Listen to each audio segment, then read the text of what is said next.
First things first. When I arrived to this settlement,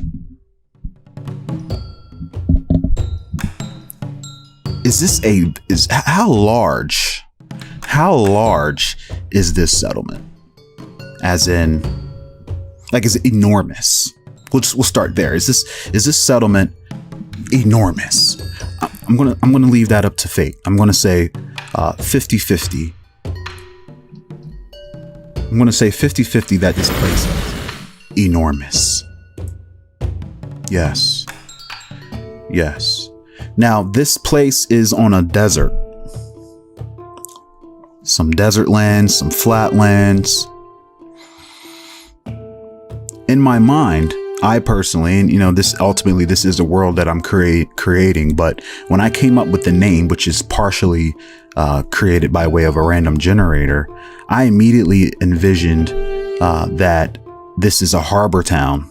It's on a harbor, a coastal town, but not water. It's not neighboring water. It's neighboring sand. So instead of a coastal town that's sitting by the water, it's a coastal town sitting next to sand, a sea of sand that can be sailed upon. And I envision vehicles, and I have not created or fleshed those out yet, but I envision that this town has vehicles, and people use these vehicles as transportation to sail across the sands.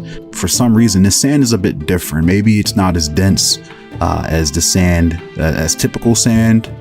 That's the reason why people will sail across these sands as opposed to walking. There's something about it. Maybe you can walk on it, but maybe it's too dangerous to walk on for some reason. And of course I can dive into that, but I'm not going to do that yet. All I know now, and we'll say this is some sort of meta knowledge, but it's also mixed with what I'm seeing visually, because I would like to think from my perspective, my character, as I approach this settlement, I will have seen these gigantic vehicles that are used, and I'm sure they range in size, but I imagine these vehicles would be visible to me. I set foot on the last ripple of sand, and there it was, the sailing sand South City Mafrof-Ferule, a large, sprawling coastal hive of lofty, rigid dwellings in the forefront of what looked like an endless ocean of liquid gold. I saw vessels of varying shapes come and go, wading through the creamy oasis. The trails left in the sand reminded me of the harmonic etchings that unfurl upon boonrock surfaces. So we approach, we arrive to the sailing sand South Harbor Mafrof-Ferule. Do I see a lot of people ahead?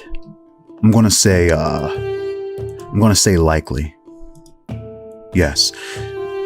At a glance, do I see anyone that looks like the people that I'm traveling with? Is there anyone from what I'm seeing? Is there anyone that maybe look like them, have their gear, or is wearing their signature emblem, anything like that? Just curious. I'm going to say unlikely. No. So I'm gonna ask these two, and this is a question that's directed to both of them. I'm gonna say,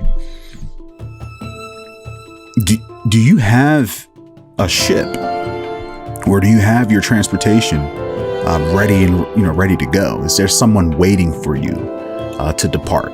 Is there someone waiting here for you to depart?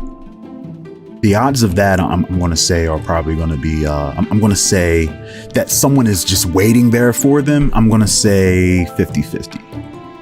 Maybe they had a backup plan, in case they needed to, evacuate. Maybe they had someone here. I'm actually going to say somewhat likely. Is there someone here waiting for them? Yes. Do they have any issues with me departing? I'm going to say very unlikely. Do they have any issues with me departing? Exceptional, no. So I would like to know what they said. That's exceptional, no. They say carry/wounds. They say something along the lines of, hopefully, you're able to carry about and stay safe and not get hurt. Be careful out there. Pretty much, you can take it from here. We can take it from here. We'll carry about our business. It's some sort of phrase that means, stay safe, stay unwounded, and carry about your business without, wound free. Both Jarata agents scowled. I could tell that there was some distrust. Surely they knew I was no risk to them, with my amnesia. I didn't know where I was from, let alone where they were going. A long stare down subsides, and I turn away and begin walking toward the town. I had it with this.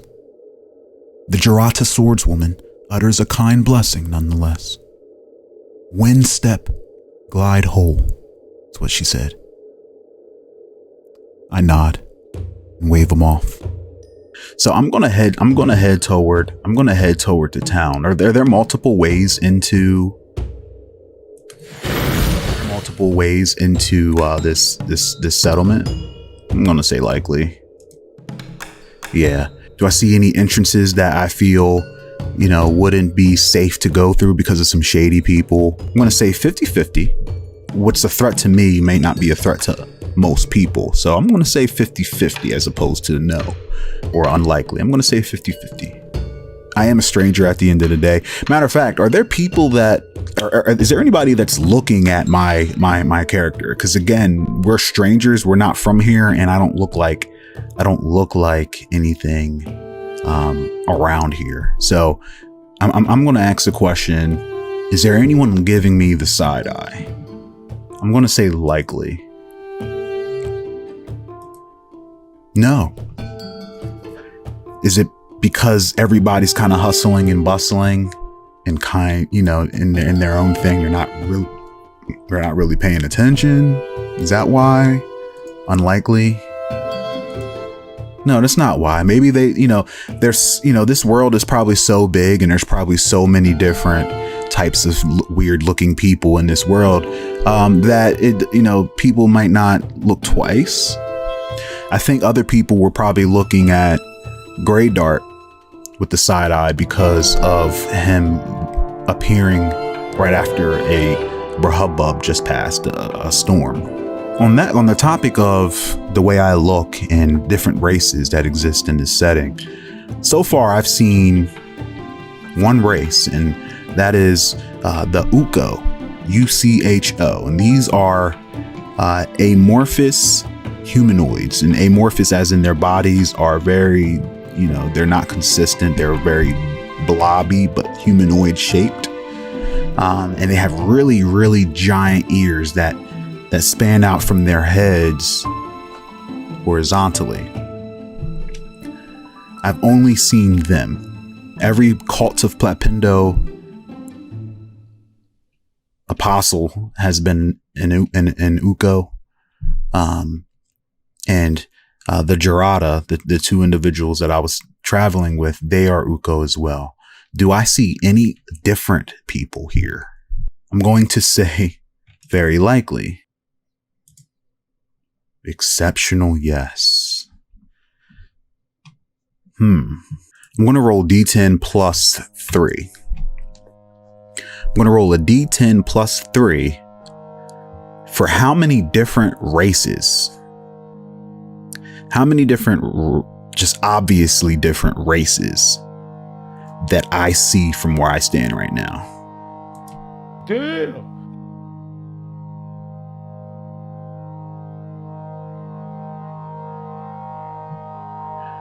All right. So, oh wow. Okay, we'll go with this. We'll roll with this. It's all about running with it, right? So 12. Let me take note of that, because gradually, as we as I play, I will be fleshing out these races as I meet them. I'm in no rush to discover them all. I just wanted to get a glance. A river of strangers walk, slither, and crawl throughout the city's canals, ebbing and flowing with peculiar inhabitants of all shapes and sizes. Suddenly, the big-eared folk weren't so outstanding. So I'm going to head toward the entrance. I'm going to enter the town in a way that, in an entrance that looks less threatening. I want to get an idea of the aesthetics of this town. What are some things that I'm seeing here? Angrily lethal. I'm going to interpret that as there's some aesthetics to the buildings in this town that look like they're dangerous and hazardous. It's like spikes. Are there like spikes? Are there things protruding out of the architecture that are lethal and dangerous? I'm gonna say somewhat likely. Yeah. And what exactly are those? Positively, there's some things about the architecture that are dangerous, but it more so to a younger individual. It can be dangerous to the children, to the youth, and you would just have to be careful about maneuvering about through the town. Are these spikes? Yes, but event agree/wishes. Yes, they are spikes, but they are being used to bar people from certain areas. Walls of spikes that are like guardrails that are used to guard maybe the docks. Every person who has some sort of property will say, on their dock or their ship, their personal private vehicles, the entrance to them are barricaded and blocked with a hazardous object. We'll call them spikes for now. I'm definitely going to flesh that out. In my mind, I see some sort of wall that is an obstacle. But I do see that whether it's a bodyguard or someone there that's guarding or watching, these objects are being moved out of the way for people who are approved to pass. People who are there for business, who the owner agrees to have entering the area. To that person's wishes, they are able to pass by these obstacles, these hazardous obstacles. So as I'm looking at these, at the architecture, man, they look dangerous, is what I'm saying to myself. Man, this place that don't look safe. Hopefully there's no kids around here. Maybe they're shorter. Maybe that, you'll poke your eye out, kid, type of situation. As I'm looking and I'm observing, I'm also seeing them being moved. So, and people passing around. And because this is obviously something that is used by the people in this town, there's some spare ones. There's some loose ones that are just laying around, which kind of contributes to that lethality of that lethal nature of these obstacles and these hazards that are just lying around. From what I'm seeing, is there anyone that looks like they are tasked with cleaning up the place or doing something about these hazardous obstacles that are around here? I'm gonna say 50-50. No. So there's really, you can tell that people in this town, they are used to it. There's no one dying or being injured by these things on a day-to-day basis. Everyone seems pretty much aware of the hazardous architecture. Walls, gates, and diverse pathways all have been reinforced with meticulously placed razor-sharp prongs designed to keep the unwelcomed at bay, and at minimum, forcing everyone to think twice about where their next steps were and where they were welcome to. From the shady, obscure alleyways and oceanfront markets to the highly guarded yurts, not a skewer was spared. It was everywhere, dangerous, hazardous. But interestingly, there weren't as many casualties as I thought there would be. I mean, I thought I was going to see bodies in the streets, but no. A crowd of several youth no taller than my thigh come stampeding around the corner, tailed by a merchant accusing them of theft. The child mastermind, who I assume is the culprit, breaks away from the main group and nearly approaches his demise when he is bumped by a civilian, sending him stumbling into a wall of bloody protruding spikes. A large adult grisly hand reacts and seizes the young one by their underoos straps just in time, saving him from certain impalement. However, in this virtually lawless settlement, I witnessed the savior of this youth toss the kid into a cage on wheels filled with many other captives, then abruptly sold and delivered beyond a tall, barricaded wall of a shady establishment. How vertical, because that's one thing I'm not entirely sure yet, is the verticality of this settlement. Is it higher than, are they all flat? Is it all just flat, one-story buildings? I'm gonna say unlikely. Definitely not. And it's definitely more than 3 stories. So a critical no on the 1 story. At minimum, it's 3. I'm gonna roll a D10. Matter of fact, no, I'm gonna roll a D20. 1 D20 plus 3. These are some tall buildings. Now, are the this is a big settlement. This is a city. This is a city. I might have to change the name of this place. But this is a really, really, really large 20-story buildings.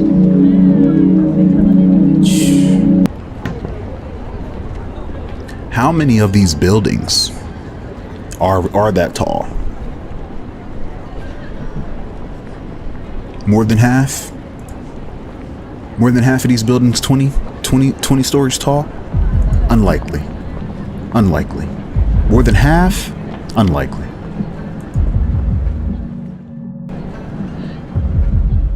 Yes, more than half of these buildings are 20 stories tall. But also, move away from thread. Now, currently my thread is just exploring the city. Getting my bearings. We're moving away from that. Block/tactics. Block/tactics.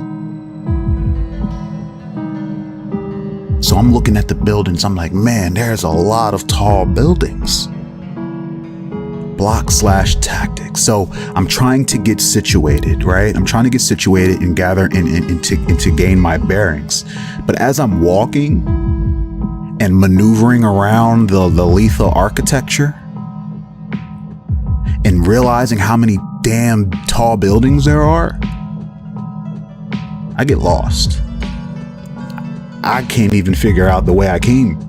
Before I know it, I am in the midst of the hustle and bustle. The sky is pretty much blocked, which is obstructing my tactics of gathering my bearings,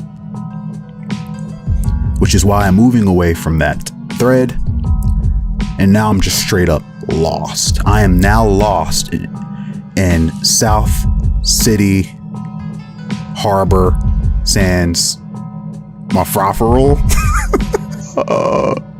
I'm lost. Okay, I'm okay with being lost. I'm okay with being lost. I wanted that to happen. What are these buildings? I'm still curious. What are these buildings? Are all these buildings pretty much made of, the same thing? Like the same material? I'm gonna say very likely. No. Are they natural? Is it like a natural material? A natural construct? 50-50. No. Is it metallic? Likely. Yes, and these buildings are created or are made up of a man-made material designed to withstand the hubbub occurrences in this area. Those are some major storms that are around here. And we saw Grey Dart encounter Brahubub, which is a giant sentient storm of rock and sand, and it was headed in the direction of South Sand Harbor City, Mafrof-Ferule. That's why these buildings are made of the material that they are made of. They are metallic. That's how I got lost, because I'm looking at all the buildings and seeing how high they are, and the sun, the glare,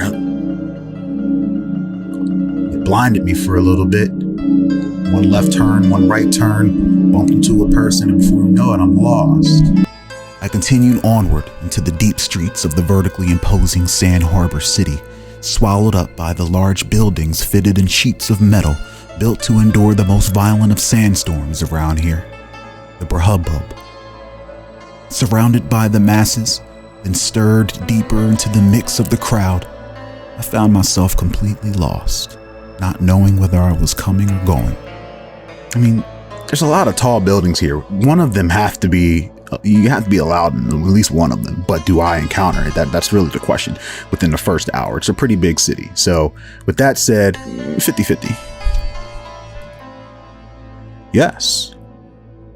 Before I go any further with that line of questioning, while I'm searching and leading up to when I actually spot this building, do I run into any issues? Unlikely.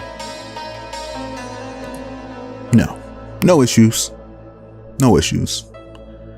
I walk my way through the city, keeping an eye out for any places that I feel like I could peacefully enter and potentially. So I come upon this building. Is there some sort of stairwell on the side, like a staircase? Or not a staircase.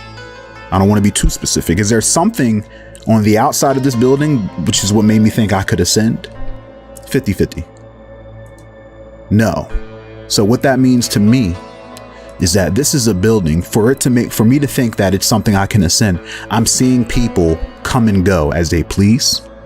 I see little to no barricades, and I see people in the windows. Maybe there's a lot of windows on this building. I'm seeing people. I'm seeing the person on the first floor enter, and then I'm seeing them on the second floor. And then on the third floor, and I'm just watching people come and go through windows in just this building. So this is obviously some sort of public building that's open to everyone. Is there anyone posted up in the front of the building? 50-50. Yeah. Is there any writing? Is there any writing on the building that will let me know what kind of building this is? I'm going to say very likely. Exceptional, yes. What does it say?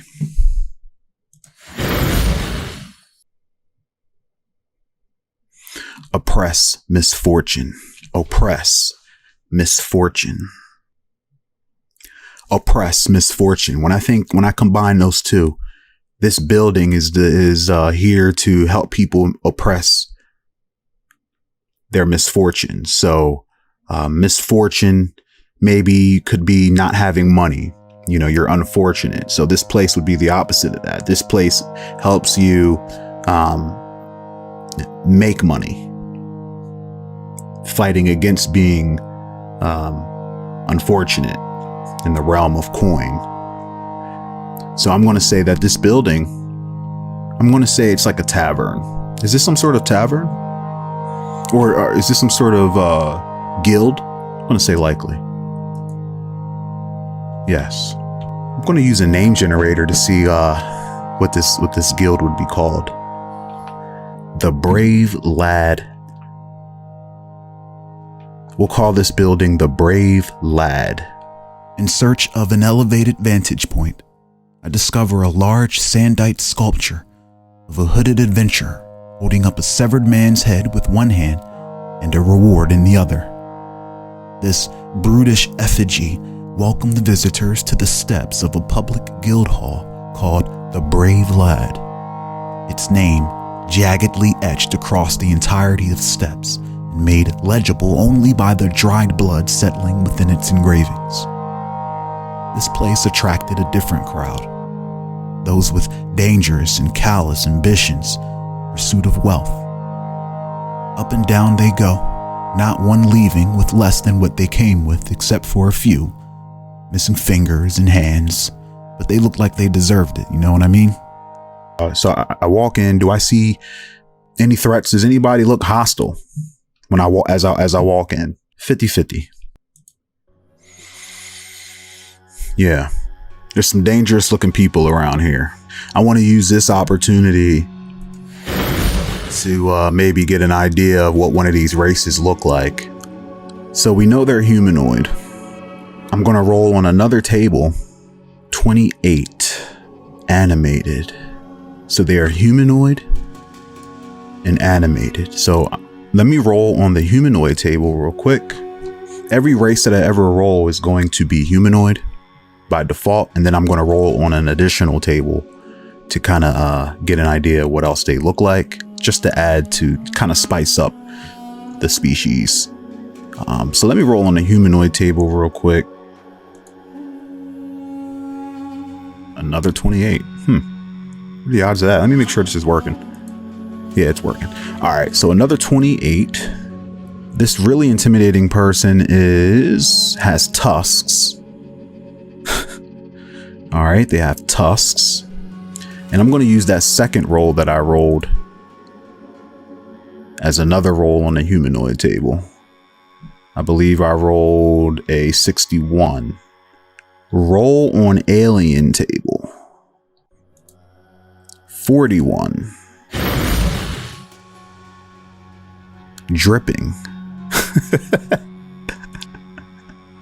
So they have tusks and something is dripping.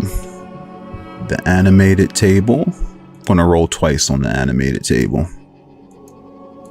53 and 9.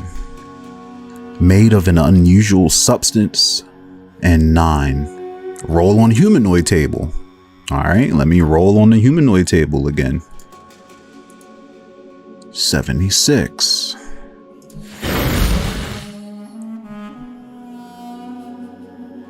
Dumb.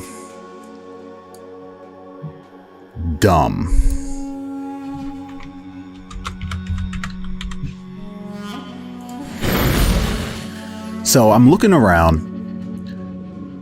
I'm looking for any hostile looking motherfuckers, right? Any hostile people. And there's this one joker in this place that looks very hostile. He looks crazy.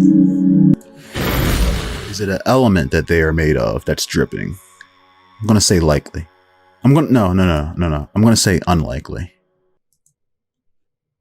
Yes. Is this an element that I've never seen before? Somewhat likely. Actually likely. Yes. So they're made of an actual element that I've never seen before. Okay. Neatly lethal. Neatly lethal. So whatever kind of substance it is a substance that is it's very potent. And I'm going to say that this individual secretes. They secrete this. That's why it drips. So their anatomy consists of mainly, being made of this substance, but their tusks secrete. They have like a saliva that drips. A very lethal substance. So their bodies themselves, the body itself is not this lethal substance. It is a substance, but their tusks actually also secrete a lethal substance. Are they wearing anything? Somewhat likely. Yes, but not much. Do they carry weapons? Are they carrying any weapons? Somewhat likely. No, but hey, Varium Gray. But if you just joined, I'm actually exploring the South the Sailing South Harbor Mafrof-Ferule, which I've just discovered is in a massive city. It's much larger than I thought it would be. And so I'm looking for some elevation. I'm looking for a higher vantage point just so I can kind of get my bearings. I'm now lost. I'm lost in this city. So I want to get a high vantage point to get my bearings. So I walked into this building called the Brave Lad. It looks like a public building that's 20 stories high, and I see people coming and going. It's one of the public places here. There's a lot of private properties here that are barred off. So I entered into this tall building, and the first thing that I wanted to make sure of, because this is survival, right? I want to make sure I'm not walking into any bad situations. The first thing I looked around for was any person that looks hostile, because this is a very active, bustling city. And I discovered that there are like 12 different races just at a glance that I've seen so far. So I'm slowly unwrapping that as I go along through this. But there's this one individual that I've seen when I walked in here off the rip that looks hostile, looks very intimidating. I don't know if they are hostile, but they look hostile. I want to know how big. I need to figure out how big this person is. So I'm just curious. 62.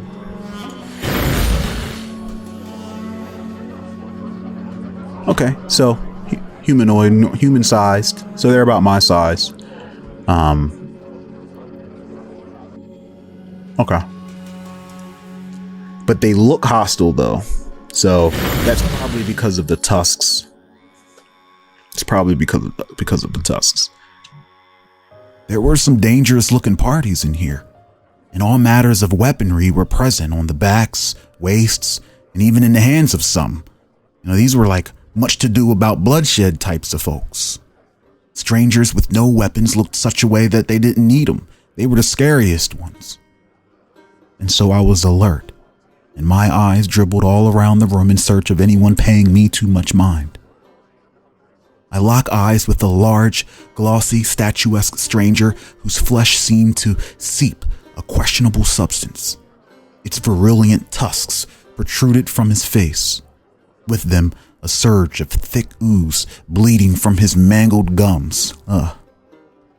It didn't breathe either. He just sat there, looking at me like a sentry, guarding a sacred table of beverages. Do I see any hostiles that are paying attention to me? I'm going to say,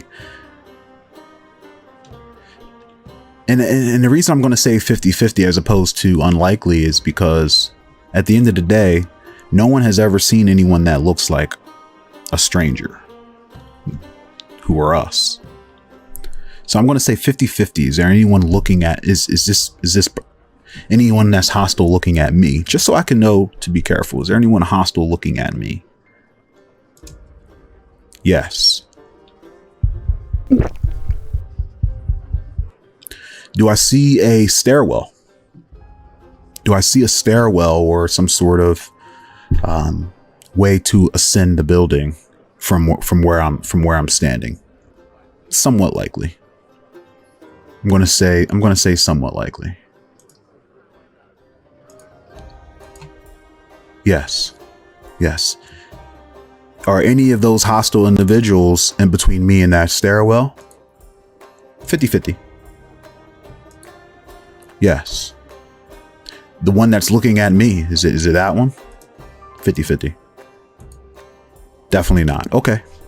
So I'm going to say that the one that I did identify, that large, not large, but that drippy looking Joker, I'm going to say he's the one that's standing in between me and the steps.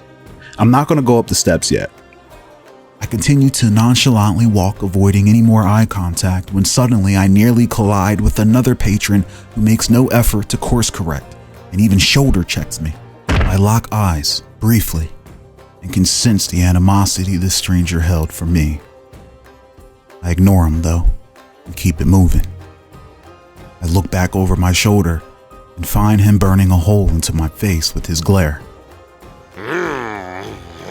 Are there any services? Are there any services in this building that are being rendered on this first floor? Like a bar or some sort of bartender? Is there a bar? I'm going to say, I mean, this is a guild or some sort of hall where you can get work. I'm going to say that there is seating where they are serving something. I'm going to say the odds of that are very likely. On this first floor, as I walk in, is there some sort of bar that I can kind of go and kind of sit and observe my surroundings a bit more? Yes. Is there a seat for me? Likely. Yeah. All right. I'm going to walk to the bar. I'm going to play it cool. I don't want to show any kind of fear. I'm not fearful of anyone. Does anyone get in my way on the way to the on the way to the bar? Do I get there without any issues? I'm going to say very likely. Okay. All right. So I get to the bar. Is the bartender there? Is there someone there serving? Likely. Yeah. Yeah. Is this particular individual a new race? For the sake of pacing, I'm gonna say very unlikely. Okay, so this person is a new race as well, that I've never seen before. Yeah, it's a really diverse town. And you know, I don't want to keep rolling races every step of the way. So I'm just going to say that this is a totally new race of bartender here. Just for the sake of pacing issue. Exactly, right? Exceptional. Yes, it's three people in one. There's three new races in one person. I'm gonna bookmark that though, and know that, you know, this bartender is a different looking person. But there to serve me nonetheless. I don't have any money. I didn't think of that when I came here to sit down. So that means I'm going to need to make either I'm going to need to mind my business or make conversation. Does the bartender come over to me? I'm going to say likely. No. Does he look at me? He had to have seen me, right? I mean, unless it's just that busy in here. 50-50? Does he see me? No. Okay. That works out for me because I don't have money, right? So I'm going to try to avoid eye contact because I don't want the bartender to think I'm here to purchase anything. I'm actually going to turn around and face outward. Now, I'm not even going to face the bar. I don't want my back towards anything. So I'm going to face outward. I'm just going to look around and just watch and observe. Just going to watch and observe for a little bit. What are some things that I'm witnessing as I sit and observe? What are some things that I'm witnessing here? What I do know is that this is as I rolled earlier, I know that this is a building called The Brave Lad, and this is a building. It's pretty much a guild. You can come here for work. You can come here to make money. So I would imagine what I see around me are many notice boards, people here doing business, contractors. What else? What are some specific things that I see? So were those guys? I need to come up with a better way to read these chats. So were those guys hostile because they see you as competition for bounties and jobs? I'm going to say that when I asked the question, I was asking, do they look hostile in general? I interpret them looking just hot. You know, when I called them out, it was more so, who here looks dangerous? You know, like I'm sure there's people in here that are just normal looking people, right? But when you walk into a guild, you know, there's always that one person that just looks like I should watch out for them. And sure enough, there's this person, one of them has tusks, and they're dripping with something lethal, some kind of lethal saliva around their tusks. So from my character's perspective, they look hostile because they don't look like they don't look friendly. But to your question, there is one hostile person. I asked if there was anyone that looked hostile to me specifically. And there is a person that is looking at me that appears hostile. And I got that in the back of my mind. So every action that I take, every now and then I'll roll to see if I run into any issues, because it will most likely involve that person, which is why I'm here at the bar, because that other hostile one with the tusks, I would have had to walk by them. And I'm in survival mode. Permadeath is on. So I'm just trying to be really careful in how I move. I think my character, being a character that doesn't have any kind of combat ability, has to really be careful with the environment and the situation that I put myself into. So now I'm just kind of playing it cool. And sorry, I think I'm caught up now. I'm just playing it cool right now. I'm chilling in this bar setting, in this guild. So what are some things that I see happening around here? Let's see. Excitement / enemies. So, I'm sitting down and I see a group of adventurers bust into the tavern, get a table. They have heads of their enemies, whether they be creatures or people like them. They have the heads of their enemies tied up in a sack. It's bloody. They got it sitting on a table, and they're celebrating. It's a group of them. They're celebrating because apparently it's some sort of bounty. They're excited that they're going to be able to cash this bounty in, and they call the bartender, and the bartender that has not seen me yet, they get their attention, and he sends somebody to serve them. Okay, so looks like they're getting served a nice amount of coin. We have yet to come up with what the currency is in this setting. We can do that now if y'all want. These people, they're turning in their bounty. Looks like they're doing some business deal with maybe the contractor or the person that hired them, and they're getting paid. They're getting paid their bounty. What does this currency look like? What does this currency look like? Is it a coin? Is it some sort of coin? Actually, no, I don't want to get specific yet. You know how we roll, right? We're going to broad stroke, and we're going to let the game build it up. And I'm even going to, if y'all are not opposed, feel free to throw in some things, but let's get some randomness in here first before we start throwing in things. The way the meta black has been going tonight, it'll probably be something like teeth. Teeth covered in acidic acid, and you need, certain gloves to carry it or something. I wonder what different kinds of currencies there are. Calamari flan. I like Star Wars, and I remember watching The Mandalorian, and I think one of the funniest moments, and what I love about world building so much, is the ability to just come up with just weird sounding things. I don't know if you're familiar with Star Wars, not to go off on a tangent, but there was a part where he's being paid in his bounty, and he's like, I got calamari flan. He's like, nobody accepts calamari flan. But just the name of that currency is hilarious to me. Like, it's so alien. Calamari flan. So this, whatever currency, let's come up with this currency right now. They are being paid in full. Is it a hard material? 50-50. Yes, but so it's a hard material, but what y'all think? Can it be broken apart? So it's a hard material, but it can be broken. It can be broken apart, like a Kit Kat bar.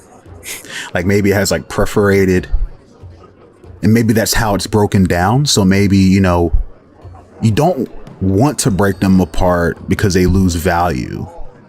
You know, if you break it in half, it's now immediately, it's gone from, you know, a nickel to a penny, or maybe it has come down in value if it's broken. So maybe this is probably some sort of currency that that you want to be delicate with, which is something, you know, I've never seen personally before. I've never seen a currency in any setting that you had to be delicate with. You know, usually it's hard and very durable, you know, whether it's gems or coins. I like the idea of a currency that you have to be delicate with.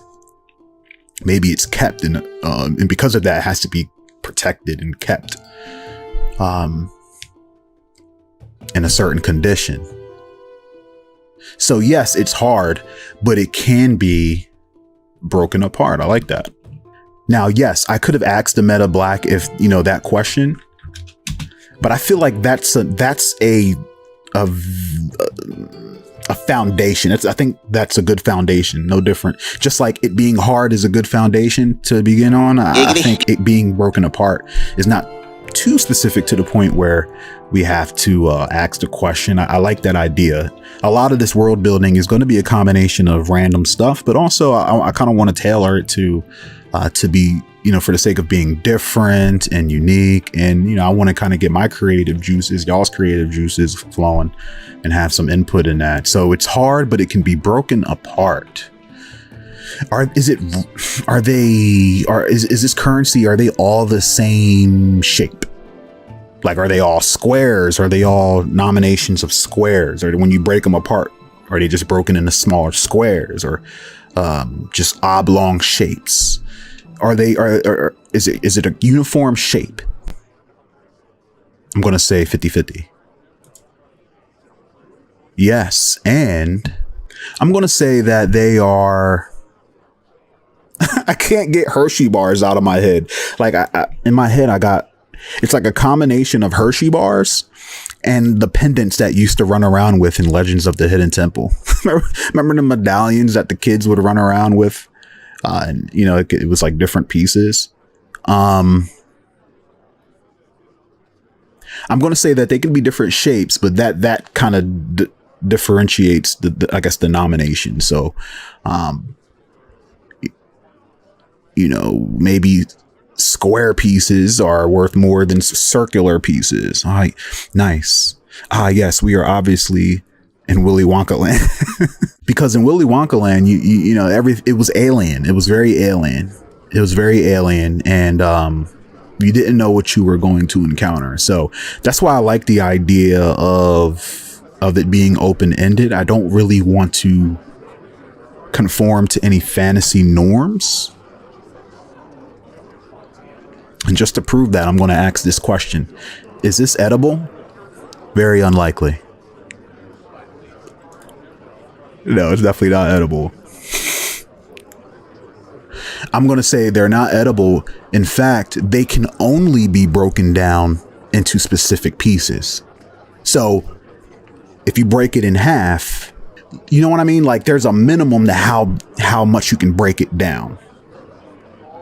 Think of a Kit Kat bar. You can break a Kit Kat bar into 4 pieces, but after them 4 individual pieces, you can't break an individual Kit Kat bar piece in half again, which is why it's not edible. Because, you know, even in its smallest nomination,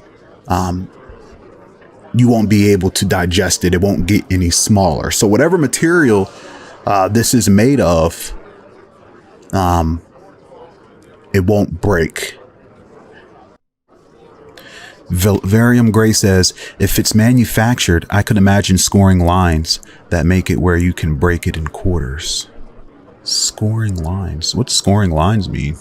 That make it where you can... Just indentations. Oh, okay. Indentations along where it's supposed to break. Yeah, where there are no lines, the material is too hard to break. Yeah. Right, because it is a manufactured object. I don't know if I'm gonna be able to get Kit Kat bar out of my head now. I'm starting to like the idea of bars more and more.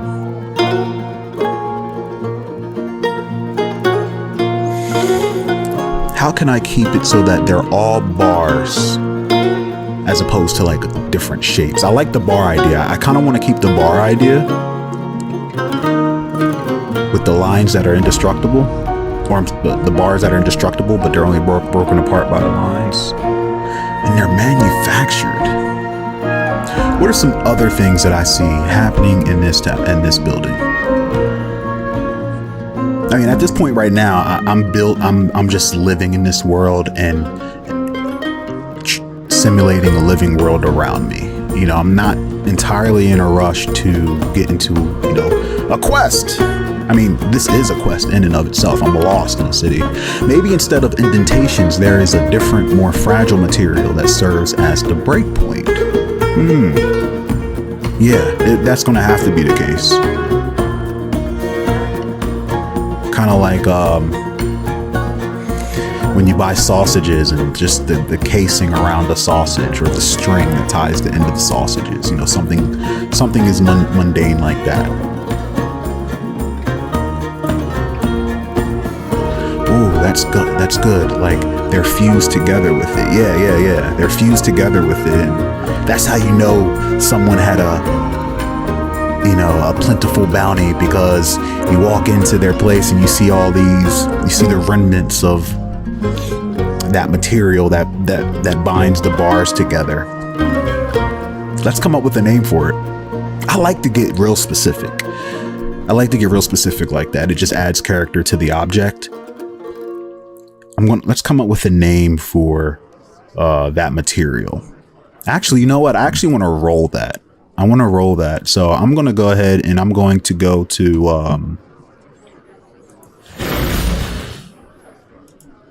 a fantasy name generator. And I'm going to roll like a funny or interesting name. Hopefully it's interesting. I'm going to roll and I'm going to pick the one at the first one that comes up. Okay, here we go. That's a little edgelord. That's a little extreme, isn't it? Death Dust.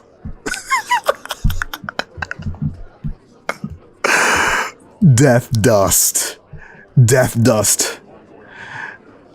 Oh, I love this site, Varium. This site is, between this, Chaotic Shiny, and Seventh Sanctum, fantasy name generators, heavy, man. There's so many generators and so many names. I like Double Fiber, Sweet Steel, Corrupt Gold, Flame Glass, Volatile Brass. Ooh, Balanced Soil, Half Paper, Frosty Copper. The little material in between the bars of the currency is going to be called, I'm thinking Volatile Dust, Volatile Brass. And the reason that is because if you think about the nature of this currency, it's volatile. It always changes form for as long as it can be broken down. You know what I mean? So as something that can be changed, that can change, and its value changed because it could be broken down, Volatile Brass. I'm going to come back to what those lines are called, because to be honest with you, I'm starting to like the idea of them just being called lines. I'm just imagining a conversation between two people that are negotiating, and they're like, hey, I'll give you X amount of V brass, or I'll give you X amount of some volatile brass. They name a number, and then the person counter offers with, they say 2 less lines.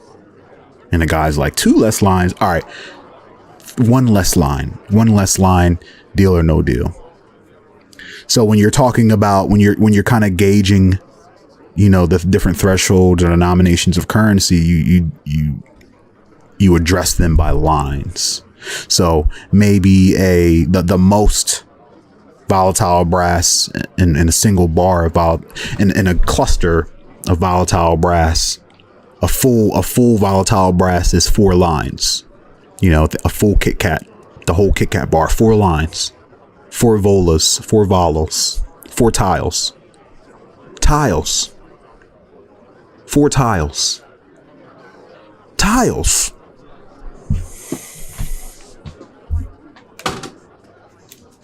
Tiles? What y'all think? The currency is called volatile brass.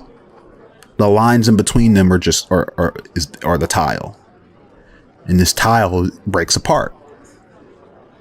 You'll go from 4 lines to 3 lines. Or I'm sorry, 4 tiles to 3 tiles is less valuable.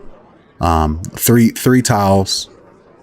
Volatile brass with 1 less tile is less valuable than 4 tiled volatile brass. I'm running with it. And this doesn't have to be the only currency. Like, there can be plenty of more, like many more currencies, but this is just happens to be what this particular group is getting paid. They're getting paid in volatile brass.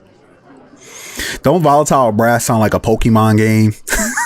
Static iron, volatile brass. Misha Krylov, late to the party and an episode behind, but glad I'm here now. I'm glad you're here now. Welcome to the show. A sack of heads hit the table as an adventuring party of 6 settle into their seats with twinkling eyes and greasy palms rubbing one another, all in anticipation of a promised payday, a full plate, and an overflowing mug. A burly woman arrives bearing 2 large cloth bricks upon her shoulder. She then gently lays them on the table and uncovers it, revealing 10 tile worth of volatile brass, handled delicately, harder than bone, demonstrated by the fool who probably never earned a share because he bites into one, shattering his teeth in the process. The entire table cries out in laughter as all toast to stupidity and a hot feast. So, what are some other things that I am seeing in this guild? Imprison / the innocent. Imprison / the innocent. So just to recap here, Misha, I'm in an establishment and I'm just taking a look around. You know, there's a lot going on right now, but just getting a grasp of my surroundings. I'm lost in the city and I decided to step into this building with the intention of going to the top so I can get a nice view of the entire city. Imprison the innocent. So we saw a group of people come in turning in a bounty for some heads. But we also see someone that's bound proclaiming that they're innocent. And I'm going to say that the people that have this person bound, you know, they look a little suspect. So who's to say if this person really is innocent? I say that to say that this is clearly a sign. This is a wild city, maybe lawless. A stranger, bound by wrist and ankle, lay in fetal position beside the bounty hunter's table, his head held in place under his captor's boot. His gloves bear the symbol of the Girata. Is this a lawless city? I wouldn't know that. So I got to be careful. I can't ask that question. I'm not going to ask. This is in first person. This is first person, right? First person world building. I can't just sit here and say, is this a lawless city? And no. But what I can ask, when I came here, did I see anyone that looked like they are some sort of law official, some sort of guard, some sort of enforcer, organized enforcer? Did I see any of that? And I'm going to say somewhat unlikely, just because there is a person that is bound in this building who could potentially be innocent. I'm going to say somewhat unlikely that I, you know, since from point A to point B, did I see any sort of organized law enforcement? Did I see any organized law enforcement? Doesn't necessarily mean there aren't any, but did I see any? And I'm a pretty alert person. Remember, my skill, one of my strengths is alertness. Did I see any law enforcement? Somewhat unlikely. I did.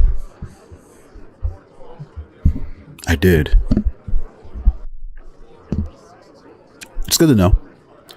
Let me go ahead and add that note that it looks like there was some sort of law enforcement.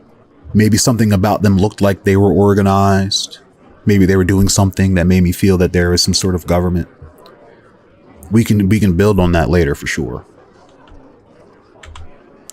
Maybe some customs type folk at the entrance / inspectors / guards. There are a lot of private properties that I noticed, and a lot of them were barricaded and barred off, and there were guards that were letting people pass through.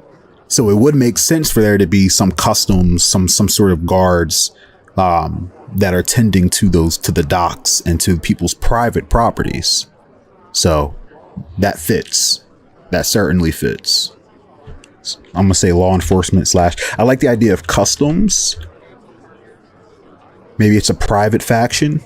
Put that there too. Potentially a private faction. I don't want to rule that out. You know what I mean?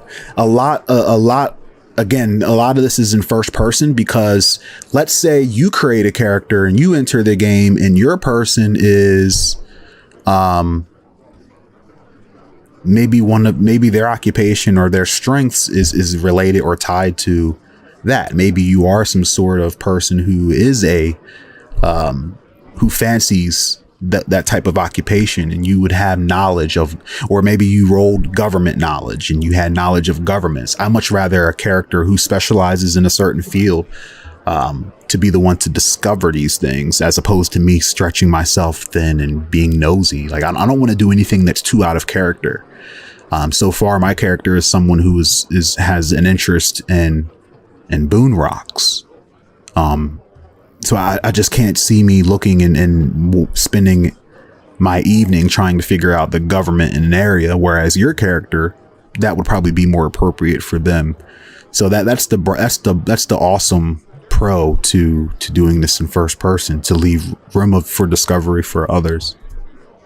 So yeah, there's a person that's bound, and one more. Let's see, one more thing. What else do I see? Haggle / dispute. All right. And then you see a group of individuals that look to be discussing business at a table. Maybe things are things getting a little rambunctious. Likely. Yes. Things are they're haggling and they're disputing over business. Maybe, some of the communication got a little blurry and they're getting a little loud. In fact, event, persecute competition. So there's two groups, and they're arguing over the authenticity of what they turned in. One group says they have the real deal. The other says that we didn't even see this. We didn't even see that this other opposing faction there at the area where we retrieved this. They weren't even there. That is a fake. That's a gist of the conversation that's happening. What are they arguing over? A cloak. So, maybe one group was sent to, capture some sort of artifact, and another person is or maybe to return someone's article of clothing or a special article of clothing, and you got two groups over here. A crowd begins to form in the corner of the room. I can see two parties squared off at each other's throats over matters of integrity. An upper-class client stands among them, and beside him, his bodyguard, who looks to grow more and more uneasy as the squabbling draws more attention to themselves. Both groups present cloaks to the client, and both claim that the other are frauds with counterfeits. The client attempts to de-escalate, but also is perplexed by the ruse, unable to discern the real from the fake. I'm going to walk over there, and from afar, I'm just going to look, right? I'm going to look at each of the cloaks that each group brought. The one group that's saying, this is the cloak that you wanted us to retrieve. Using my above average intuition, I'm going to give myself a +1 rank shift bonus of 1 because I'm using intuition and I'm very alert to the details of things. Am I able to notice a discernible difference between Party A's supposed cloak and Party B's supposed cloak?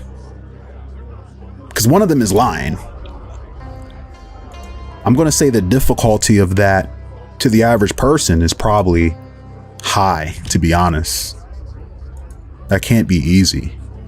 So I'm going to say above average +1 rank shift versus a difficulty of high. Am I able, from where I'm standing, Matter of fact, I might have to give myself a penalty because of I'm not holding it in my hands. You know what I mean? Solo role playing, you got to be fair. You know what I mean? You have to be objective. You have to be the judge. Keep me honest too. Keep me honest. But I definitely think I should get a penalty because I'm not holding this object. So from afar, I'm going to remove my bonus that I was giving myself. So it's going to be my above average intuition versus a difficulty of high. Am I able to notice a discernible difference between the two?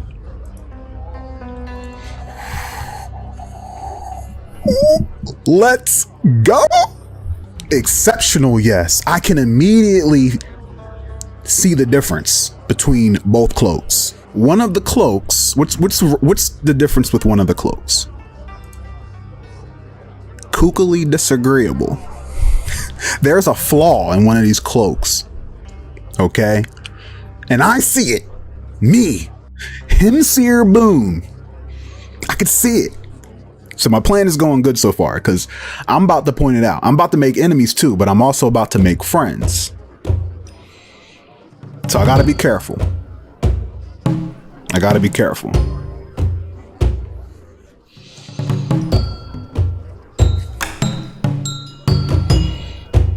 That's some Sherlock stuff right there. Look, man, I know my cloaks, okay? I know my fabrics, okay? I know my fabrics. What is that, velvet? All right, this is what I'm gonna do. So while they're arguing, I'm going to approach from the side and from the side of the person who they're both bickering to, the one that's gonna be ultimately paying them, the quest giver, the one that asks for them to retrieve the cloak. Obviously, they don't see the difference between the two cloaks. But I'm going to fix that. I'm going to help them. I'm going to come from the side and I'm going to say to the person, I'm going to say, hey, I can tell you which one of these cloaks is your cloak because you probably can't tell, right? You can't tell. I asked him that question. What does he say? What does he, is it a he? 50-50. Yeah. I can tell you which one of these is yours. What's he say? Fight/joy. He is very joyous about the fact that he won't have to sit here with these two fighting parties and to figure out who to pay. He doesn't want any violence to occur. He would be happy for me to help him discern the difference between the real and the fake cloak. Right now, I'm trying to debate on whether I should ask him, for a little, maybe a little something. I'll point it out for him. Matter of fact, I'll do that on the back end. Let me if he's a friend first, he'll be more likely inclined to pay me. I mean, at the end of the day, I don't have a persuasion skill. I do have a persuasion skill. That is something that I decided to add to because if you recall in my episode, I was able to lie to an inquisitor. So I felt that was a good enough success to add I think my persuasion skill is, it's untrained, so it's low. I asked him to hand me the cloaks. I asked each of the groups to hand me the cloak. The group on the left with the kookily disagreeable, fugazi cloak. I say, hand me the cloak. Do they hand me the cloak? I mean, they probably think their trickery is gonna fool me, right? If they were confident enough to bring it back, they're probably confident enough to hand it over. Maybe they might be a little nervous, but they never seen me before. So I don't know if they would not hand it over because that looks really suspect. So do they hand me the cloak? Near sure thing. Yeah. They hand me the cloak. Got the cloak. I got the fugazi cloak in my left hand. And then I look to the party on the right. Party B. Hand me the cloak. Do they hand me the cloak? Do they hand me the cloak? Near sure thing. Of course they hand it over, right? They got nothing. They not lying. I hold up the cloak to the guy, and this kookily disagreeable. Kookily disagreeable to me sounds like anyone would have, once I point this out, he's gonna definitely agree that this is not his cloak. There's something kooky about this cloak that's very fugazi. The lining, the threads around the collar, on the interior. Matter of fact, hold on, let me go back to those material names. What we say, double fiber. I'm gonna say, hey, you see this? This is double fiber. No valuable cloak is gonna use double fiber. Is he appreciative of this revelation? I'm gonna say very likely. I'm gonna say a sure thing. Yes. What about the other group that actually brought in the cloak? What do they say? Imprison/death. You know, they say, huzzah, you got us out here looking crazy. You deserve to be imprisoned or killed for, you know, the dishonesty and the accusations that we would bring a Fugazi cloak back to this. So obviously this faction, this group, they are very, you know, they're very, they're pretty extreme, it seems, but they care about their reputation. And I agree. You had him out here looking disgraced. You were lying. You had him looking crazy, and I just helped expose these folks. Now, what do the liars, this lying faction, what do they respond? What do they say? Because I know it's got to be negative, right? Do they respond negatively? Very likely, right? Very sure thing. Yes, they definitely do. Yes, and do they respond negatively toward? I'm going to go down the line, but do they respond negatively to me? Very likely. Yes. Do they respond negatively toward the group? Very likely. Yes. Do they respond negatively toward the contractor? Very likely. Somewhat likely. No. So they definitely don't. In fact, they're ignoring the contractor, right? The gig is up. They're showing some hostility, some definite hostility toward me and the group that's telling the truth. I point out the minor discrepancies between the two articles of clothing, including the irrefutable evidence of double fibernetics woven into the embroidery. Double fiber is a material with little to no history of reacting to unstable energies of boon rock. The client finishes my sentence and appears to have some knowledge of boon rock himself. Assuming this cloak belonged to him, I begin to wonder if he was someone I could talk to inquire about my own boon rock, without being burned at the stake. I assist in helping the client identify his true belongings, which in turn incites rage among the ranks of the deceptive grifters, now all staring at me with crooked faces. I'm going to roll an event. Now, events, plot points, plot lines, I use the Mythic Adventure Crafter, and I have it programmed into RPG Solo. So Mythic Adventure Crafter is a deck of cards. I have the Mythic Adventure deck. Excuse me. It's a deck of cards that lets you build plot points, quests, adventures out. I say all that to say that whenever I feel something's supposed to happen in an event, I'm going to pull the plot point using the deck. So I'm going to go ahead and roll a plot point. Obviously, whatever this is, I'm going to be leaning towards something that's a negative reaction towards me and this group. How do they react? They react negatively. Let's see what happens. I'm going to pull a plot point. Actually, first, I'm going to pull a theme. A theme is going to kind of provide a general vibe to this event that's happening. So for example, is it action? Is it suspense? Is it mystery? Is it personal? Let's see. Mystery. Okay. Prized possession. Prized possession. They are going to attempt to grab this man's cloak from out of my hands, because it's still in my hands. The cloak is the prized possession.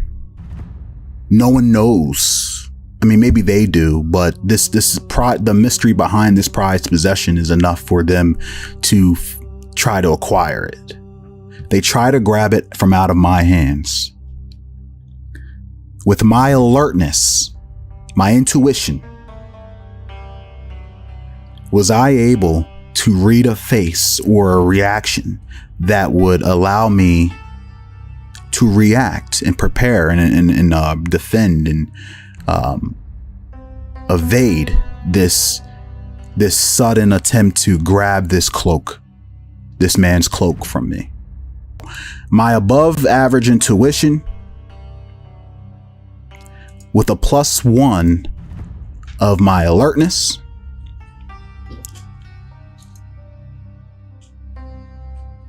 the difficulty of reading, because they're not really, trying to hide it, I guess. They're just trying to snatch it from me. So I'm going to say the difficulty of that is, I'm going to say below average. Yeah, I'm going to say below average. So am I alert enough to prepare to see this getting ready to happen? Yes. So while we're talking and I expose them, I see, his hands getting a little fidgety. He looks over at somebody, a little look like he's getting ready to do something shiesty. And he goes to grab it. With my average agility, I'm going to give myself a +2 rank shift.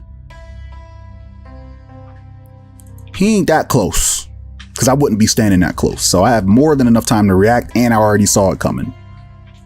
Versus they're slow. So they're below average they're below average agility and attempt to grab this from out of my hands. Am I able to kind of, pull it back and evade them trying to grab it from me? Ooh, that was almost a exceptional yes. If it was an exceptional yes, I would have did a whole backflip on the table like Aladdin. But I was able to pull it back and they were not able to grab it. The one next to me starts to look a little froggy and agitated, and that's when he suddenly reaches out for the cloak with his greasy long fingernails, but I managed to step back and away, evading him. When I pull it back, I also step back. Okay? Put some distance between me and these fools. Does the other group, the one that I am helping, do they step in? Very likely, right? They're the ones that said, yo, these fools should die, or they should go to jail, right? I'm going to say very likely that they step in. Yes. That was also almost a critical yes. Uh-oh. Does a fight break out? Very likely.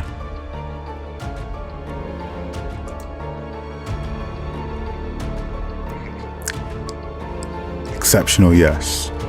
I'm going to say it's like a small group of these guys. It's a small group of these individuals. Let's say it's like an easy 4-on-4. Let's say 3-on-3. Let's say 3-on-3. I'm going to get the potency of each group. The overall potency, just so I can kind of just tag them with the rank to pit against each other. I don't get into the nitty gritty unless there's going to be value to it. I'm perfectly fine with broad stroking and getting in a gist of what's happening here. So a tactic of mine is to approach things from a surface level and then and interpret the rest. So I say all that to say, by giving them both a rank that I can easily pit against each other, I can get an idea of what a fight would result in between a group that is ranked low and a group that is ranked high. I'm going to roll potency for both groups. The Shiesty Lion group that's trying to steal, they are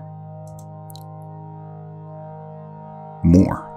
So they're probably slow, but they're probably buff. They're probably, you know, probably more dirty when it comes to combat. They're probably more combat heavy. They probably fight dirty. They, you know, in close quarters combat, they can, you know, are probably a bit more effective. So they're more. To me, that is, that's going to be probably, let me see. Let me show you all this potency table real quick so you can see what I'm looking at. This is the potency table. This is how I determine the magnitude of whether it's a stat and the effectiveness of an action. They're more. So above average. And then the group that I'm helping and defending, they are, I pray that they are at minimum baseline average. I mean, the fact that they are like, they should go to jail or die, I would like to think they could probably back that up, right? Let's see. Maximum.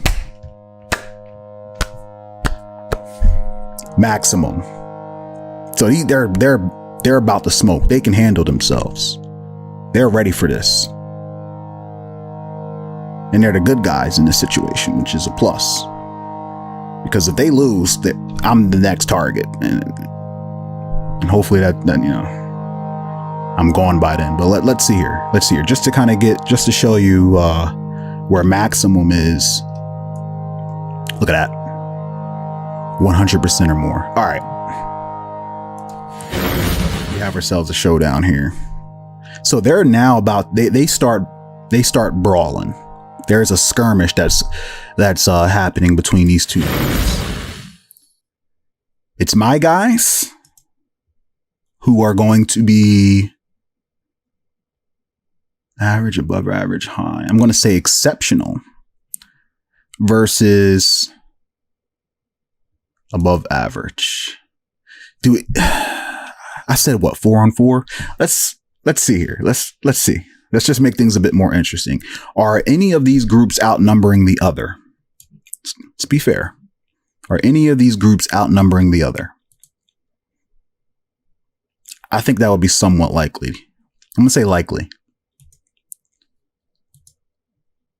Yes. Random event. Introduce a new NPC. Spy/expectations.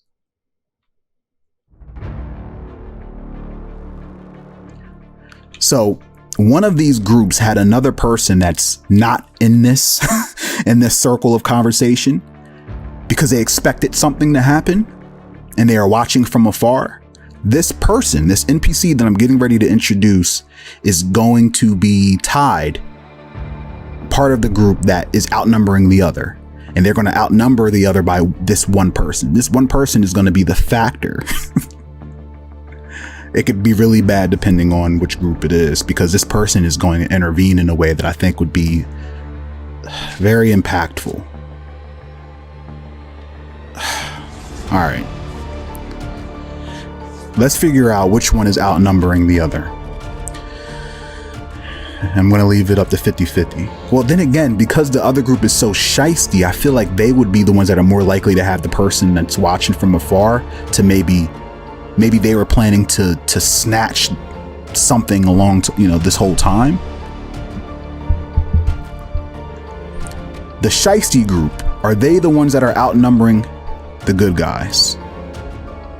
Because of what's happening, I'm going to say somewhat likely. Exceptional, yes.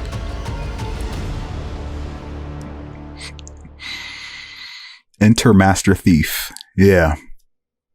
All right.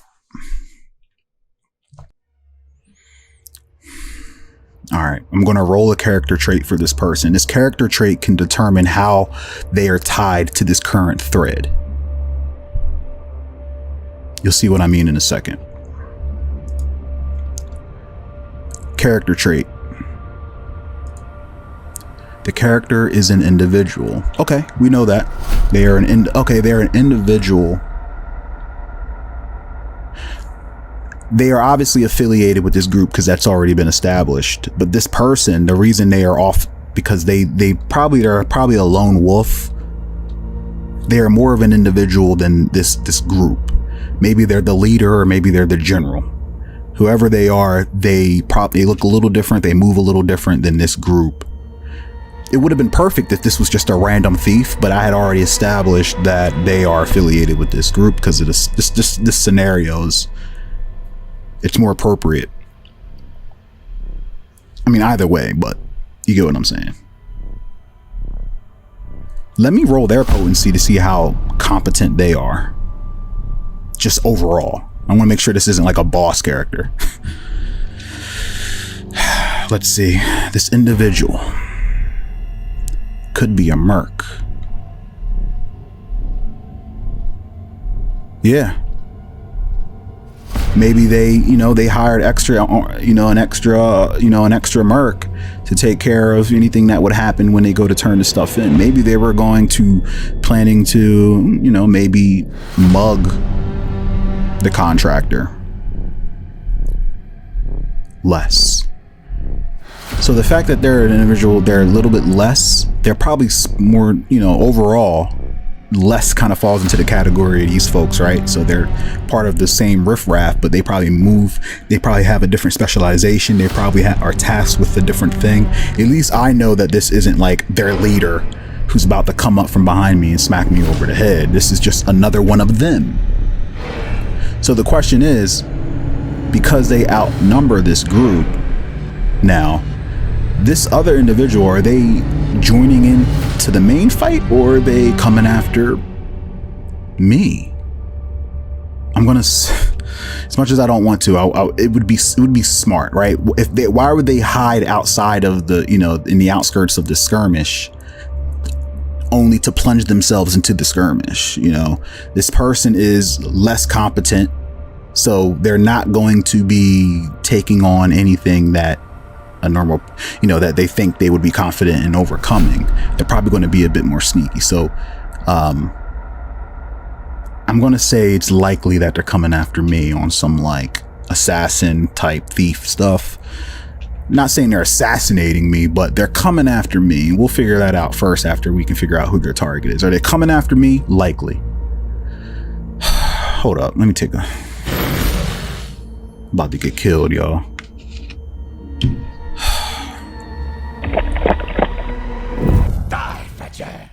Yo, it's an exceptional day. Yes, they're definitely coming after me. Makes sense. You have the cloak. Yeah. Are they attacking me, or are they trying to take the cloak? Why would they attack me? I don't know. Are they just trying to take the cloak? I'm going to say somewhat likely. And if it's a no, then they're trying to attack me. Are they trying to take the cloak? Exceptional no. They're trying to take my head off. They're trying to take my head off. All right. So the group starts to fight. Let me figure out what this action is looking like between this group first. This is all happening simultaneously. So the group starts fighting each other. I said that it would be, I know, right, Varium? I'm about to get killed. Hopefully I'm alert enough to have seen this person coming, but we'll see. I think I said it's going to be my guys who are exceptional versus them who are, I think I said above average. I'm now going to give them a +1 because they technically outnumber the opposition. Even though that one person is coming after me, it's still a distraction, and I'm considering myself not part of the group, but of the scenario. So I'm just going to give them a +1 rank shift. I think that extra person just exacerbates their offense on us. So I'm going to roll exceptional of my group versus them. In this little skirmish that's happening, the good guys get an upper hand. You know, it's gonna be a multi-part fight. It's not the end all be all, but initially, do they get the upper hand? Yes. So the groups start fighting each other, and obviously the guys that I was defending, they are a bit more obviously more skilled, and they start laying hands on this group, whether it's swords, whatever weapons they have. There is a fight that's taking place, and they start to overcome the bad guys. This ignites a violent skirmish between both groups as both go toe-to-toe with weapons brandished. A longsword is swung into the face of the leader, then raked across it, razor side up. The scream echoes across the guild hall, and more bloodshed persists. The client's bodyguard parries a strike that was unintended for them, and in turn makes the reckless attacker pay the cost with their now severed hand. The guard then pulls the client away from the engagement as the honest traveling band of seasoned veterans begin overwhelming their adversaries with true grit and fighting experience. One man leaps up into the air and comes crashing down with both knees into the neck and head of a prone attacker. Bones get crushed, and destruction soon follows as a table leg gets broken over the head of 3 separate fighters, until the remnants are then used to impale the ear cavity of an unsuspecting flanked foe. Meanwhile, we got somebody coming up on me. Do I notice with my above average intuition a +1 for my alertness? It's a sneak attack at the end of the day. He's less, so I'm going to say below average. I'm going to give him a +2, 1 for coming up from behind me, and 2, not even knowing this person was there to begin with. Wait, this is just a roll to see if I noticed him. So he's probably trying to hide, right? Trying to lay low. I'm going to say the difficulty of that is going to be, I'm going to say average, because I would like to think I'm still somewhat aware of my surroundings. Remember, I went to the bar just so I didn't have to have my back against the rest of the entire building. It's one of my back towards the bartender, so I'm very alert. I feel like my positioning is I'm probably standing in front of a table or something. So I'm going to say it's going to be my above average intuition plus my alertness of 1, and the difficulty is going to just be average of noticing someone approaching me or trying to attack me. Do I notice? Yes. So he comes up from behind me with an attack. He's going to be and he probably does this all the time, so he's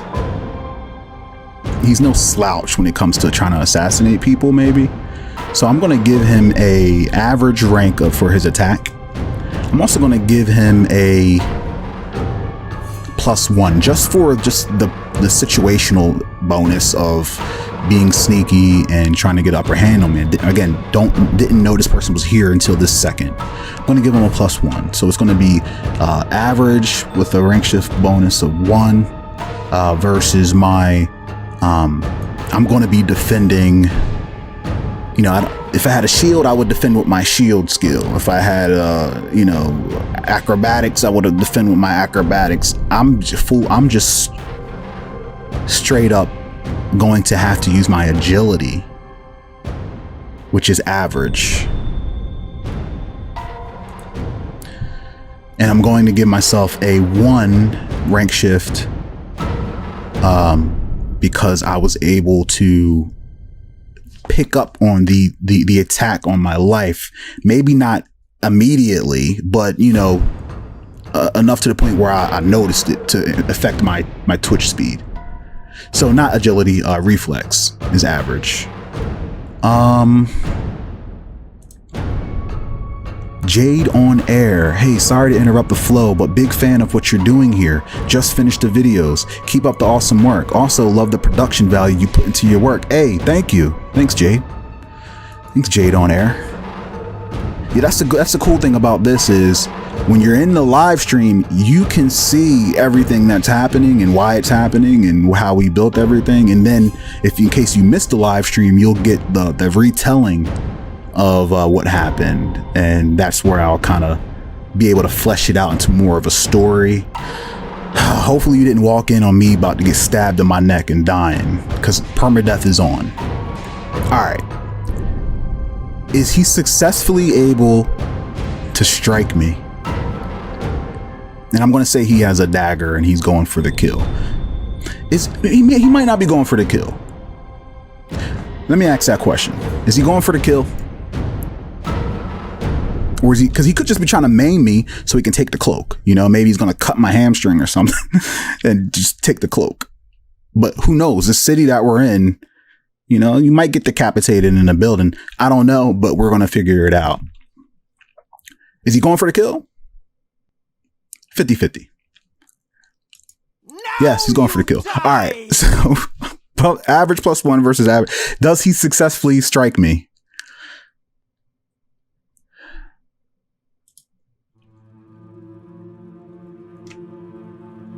Oh, shit. All right. So he hits.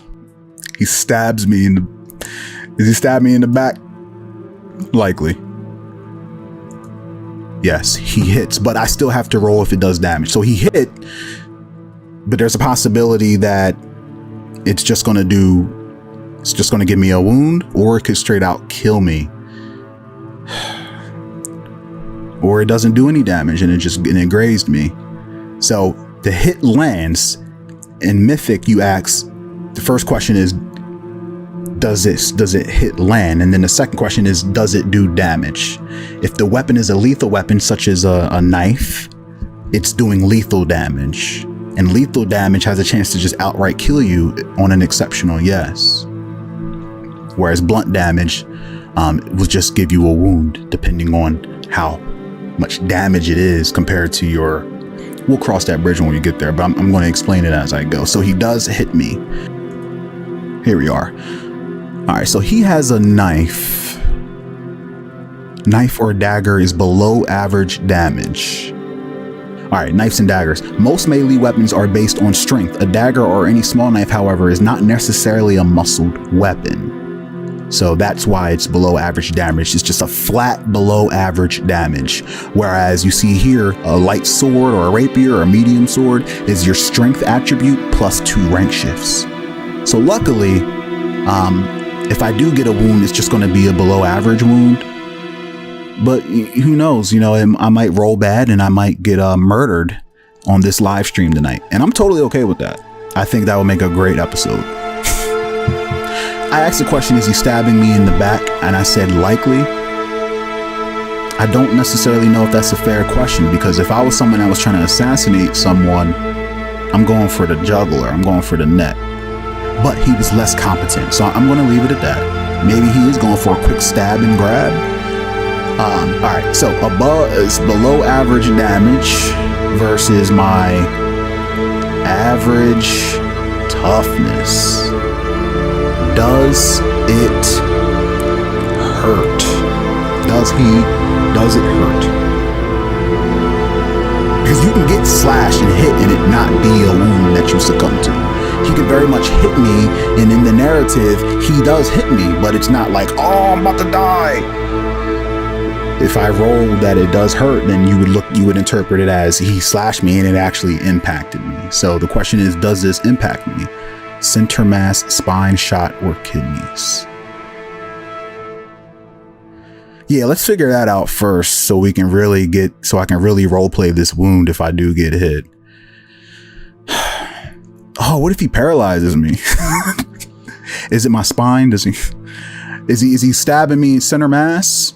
50-50.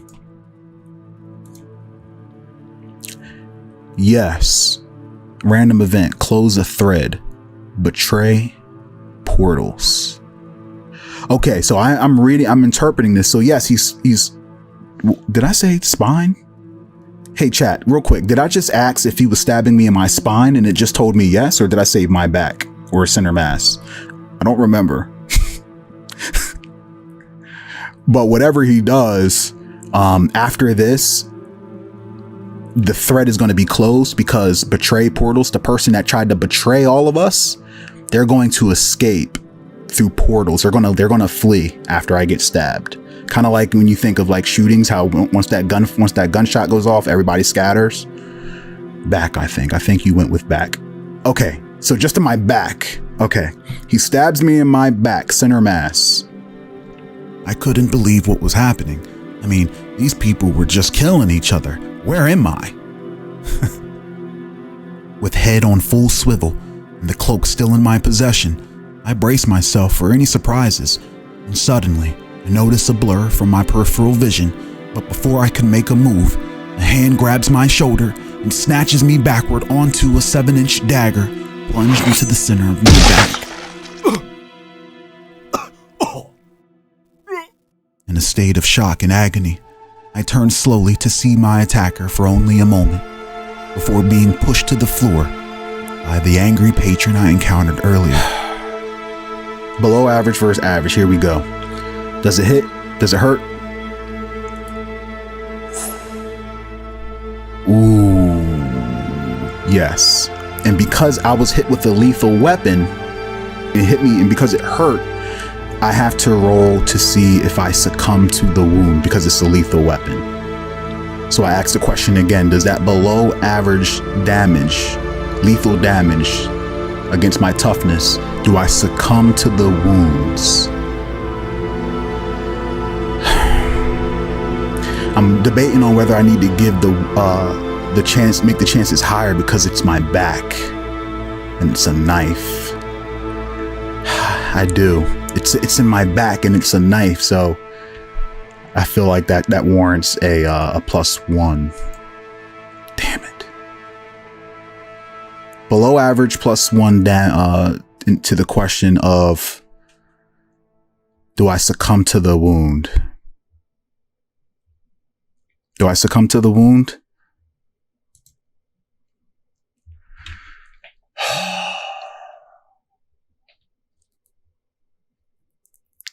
I'm a soldier. Okay, I'm the first stranger. I would not be the first black stranger to die in this movie. So this other person comes up and I notice, but at the last minute, like I kind of like see some fidgeting behind me, and as I'm turning, he stabs in my back.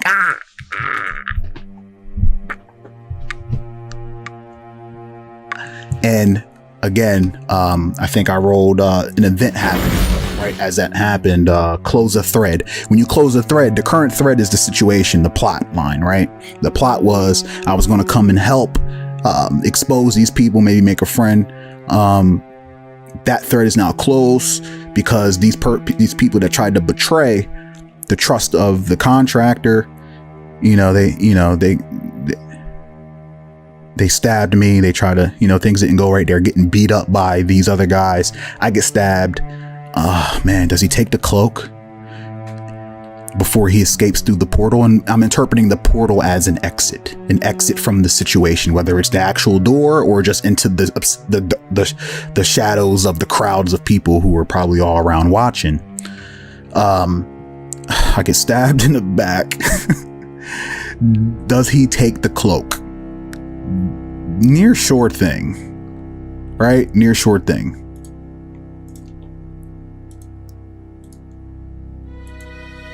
Yes, he takes the mysterious cloak and makes off with it. After the bastard had made short work of me, snatching the cloak from my grips, he vanishes into the surrounding hordes of spectators. The group that's fighting, do any of them get killed? Do any of the bad guys get killed? I'm gonna say very likely. Yes. Let's say it's 3 of them. I'm gonna roll a D. It's just 4 of them. I'm gonna roll a D4. See how many of these jokers get killed. I need somebody to die tonight. That's not me. Because remember, this group that they're fighting, they're beasts. They're beast mode. So somebody should die. 1 D4.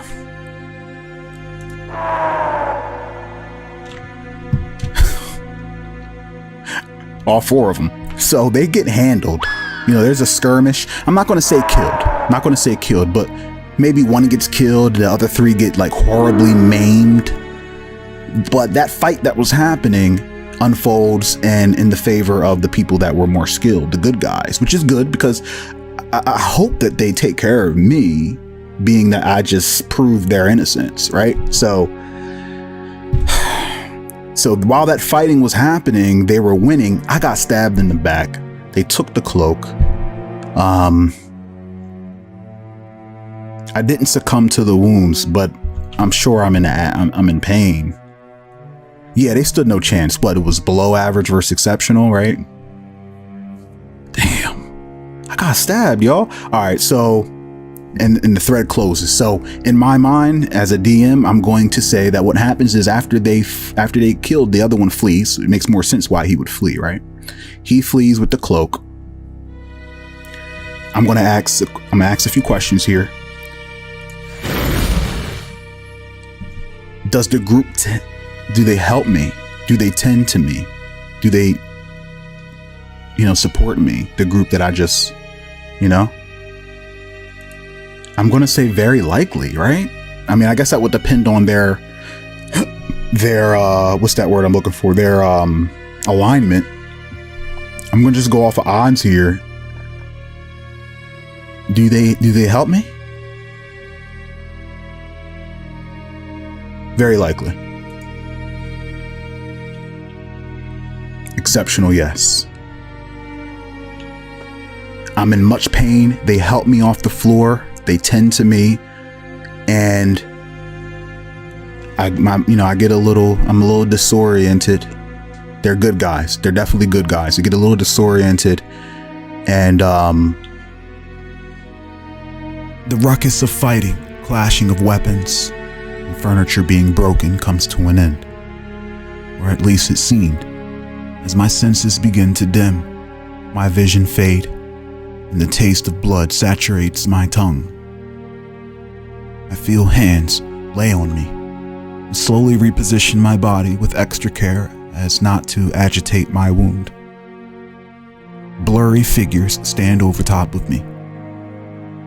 The only person I definitely recognize was the client, who looks down upon me with intrigue and compassion just before it all goes black.